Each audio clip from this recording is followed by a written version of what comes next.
خواتین کے کوئی معاملات ہوں تو اپنی خواتین کے ذریعے ان کو حل کروائیں، خود نہ حل کریں. یہ شرعی طور پہ حکم ہے. ہم نے جب ہاسپٹل بنایا تو اس میں خواتین کا علاج خواتین کرتی تھی، تو اس میں میں جب بھی ڈاکٹر خواتین سے مذاکرہ کرنا ہوتا تو اپنے الحمدللہ اہلیہ کو ساتھ لے کے جاتا تھا کہ بھئی خواتین ڈاکٹر ہیں تو آپ میرے ساتھ بیٹھیں. تو خواتین کا معاملہ اپنی خاتون کے ذریعے حل کروائیں، مردوں کا معاملہ خود حل کریں. ورنہ کیا ہوگا، دین کے نام پر بدنامی اور تباہی اور بربادی اور خیر خواہی کے جذبے میں آپ رگڑے جائیں گے. اس لیے حکم فرمایا ولا تقربوا الزنا، یہ نہیں فرمایا لا تزنوا، زنا نہ کرو، بے حیائی نہ کرو، نہیں فرمایا جو چیزیں اس کے قریب لے کے جا سے اس کے قریب بھی نہ ہو. وہ دروازے بند کروا دیے. کاش ہم دین کو سمجھے. کہتے ہیں دل صاف ہونا چاہیے، تو سب کوئی صاف ہو جاتا ہے، پھر آ کے روندے نے، کوئی جیل جا کے روندا ہے، کوئی مار کے روندا ہے، کوئی قبر جا کے روندا ہے، کوئی باہر روندے نے.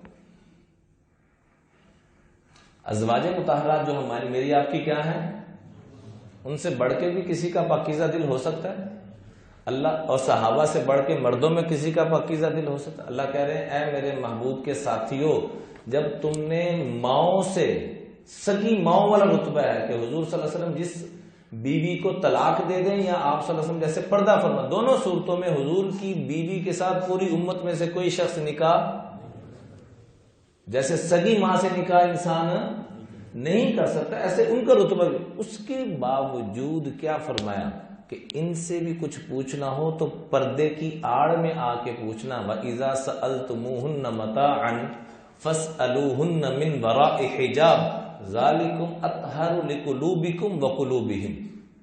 اس میں تمہارے دلوں کی بھی پاکیزگی ہے، ان کے دلوں کی.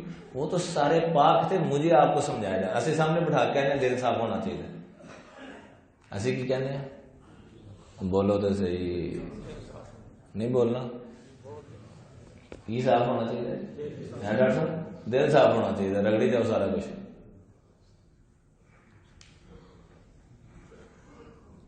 میرے عزیزوں، ان سے بڑھ کے کن کا دل صاف ہو سکتا ہے، جس کے بارے میں اللہ قرآن میں کہہ رہے ہیں اولئک کتب فی قلوبہم الایمان، میں نے ان کے دلوں پہ ایمان کو پکا کی. ان سے بڑا بھی پاکیزہ کسی کا دل ہو سکتا نہ. ان جھوٹی باتوں کی بنیاد پر اپنی آخرت کو خراب کریں، پتہ نہیں کب بلاوا آ جائے. میں یقین کریں پچھلے مہینے میں تقریباً کوئی پچھلے مصرے کے رات تک 60 کے قریب جنازے میں پڑھا چکا ہوں. سارے تقریباً نوجوان تھے جو میں نے جنازے پڑھائے، 40 سال عمر، 38 سال عمر، 42 سال عمر. پتہ نہیں کب بلاوا آ جائے. اسی دلوں کو پاک اور صاف کریں، اور جو ظاہری اسباب ہیں ان کو بھی